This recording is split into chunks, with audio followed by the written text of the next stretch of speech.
Welcome to the Scars Institute audio brief podcast.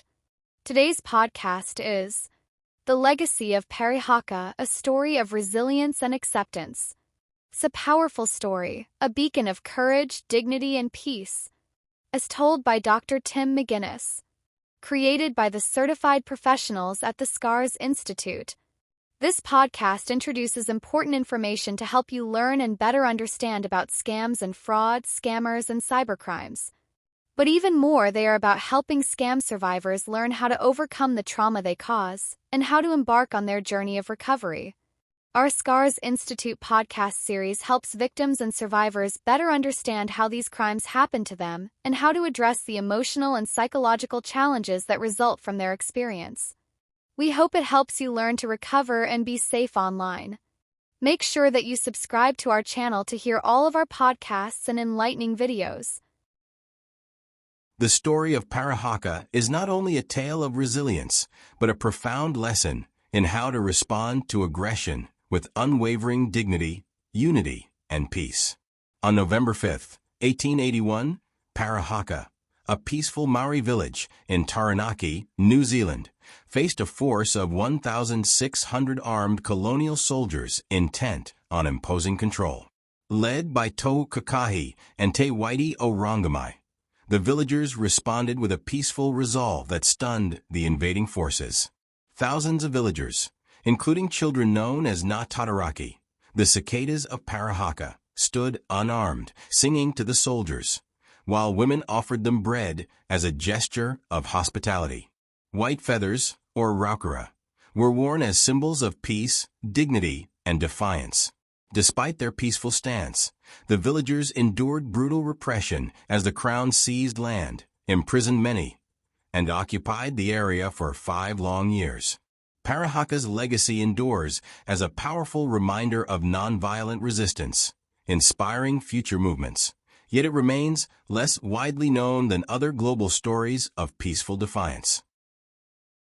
The injustice endured by the people of Parihaka remained unrecognized for over a century. In the 1860s, the British Crown confiscated over 1.2 million acres of Maori land, dispossessing many communities, which led the people of Parihaka to create a refuge for those affected. Under Tohu and Whiti's guidance, the villagers employed peaceful means to resist the encroachment, plowing confiscated land, removing survey pegs, and rerouting road builders as quiet acts of defiance. However, on November 5, 1881, colonial forces led by John Bryce and Frederick Whitaker invaded Parihaka. In a show of peaceful resistance, the villagers sat silently on the marae, while children greeted the soldiers. The leaders were arrested, accused of wickedly, maliciously, and seditiously disturbing the peace. It wasn't until 2017, at the Hipuanga reconciliation ceremony, that the Crown returned to offer a formal apology, acknowledging in the Parihaka Reconciliation Bill that it had responded to peace with oppression and autonomy with tyranny. This formal recognition affirmed the extraordinary strength of Parihaka's leaders and villagers, whose legacy of peace was finally honored. Parihaka's nonviolent defiance offers valuable lessons for resisting the passive and overt forms of aggression that persist in our world today. Just as the people of Parihaka maintained their autonomy through nonviolent means, we too face pressures to conform to powerful forces that shape our digital lives, whether in the form of tech giants or media conglomerates. These platforms often exert subtle control, capturing data, promoting dependence on their services, and influencing opinions through algorithms. By adopting the core values of Parihaka, peaceful defiance, unity, and persistence, we can reclaim our autonomy and challenge these influences in our daily lives. One of the most effective ways to resist the passive pressures of tech platforms is to exercise independent, mindful choices.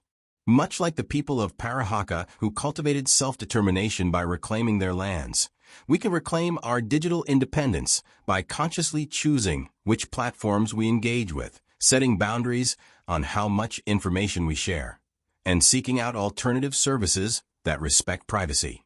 Just as the villagers of Parihaka persisted in their acts of defiance, we can persistently evaluate our online choices and habits, practicing a form of digital minimalism that resists the lure of constant engagement. Parihaka's strength also lay in the solidarity of its community, which came together to resist peacefully and defend their values. In the digital age, we can similarly find strength in numbers by building awareness and advocating for fair digital practices. By joining movements for digital rights, privacy protections, and ethical standards, we expand our collective power to demand accountability and transparency from tech platforms. The unity of Parihaka's people serves as a model, reminding us that community and shared purpose amplify our influence and help counter the manipulative tactics of powerful platforms.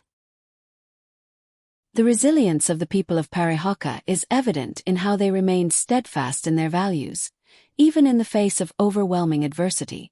We, too, can develop resilience by nurturing a critical approach to information.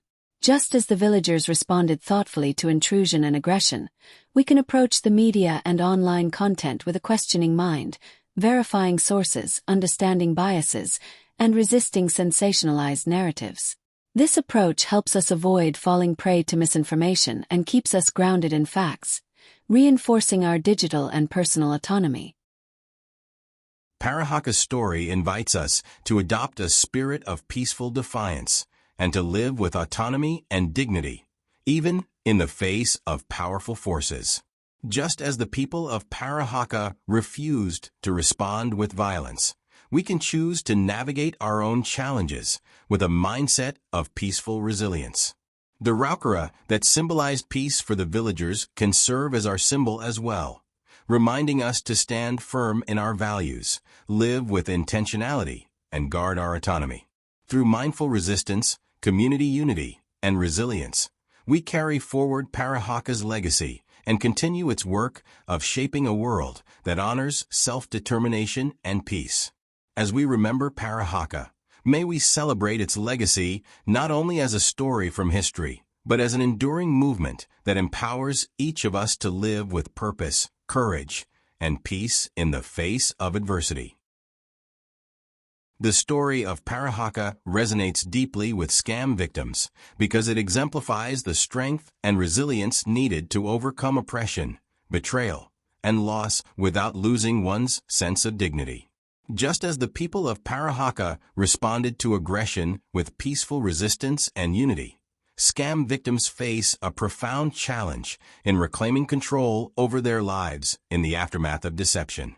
Parihaka shows that resilience isn't just about surviving the moment.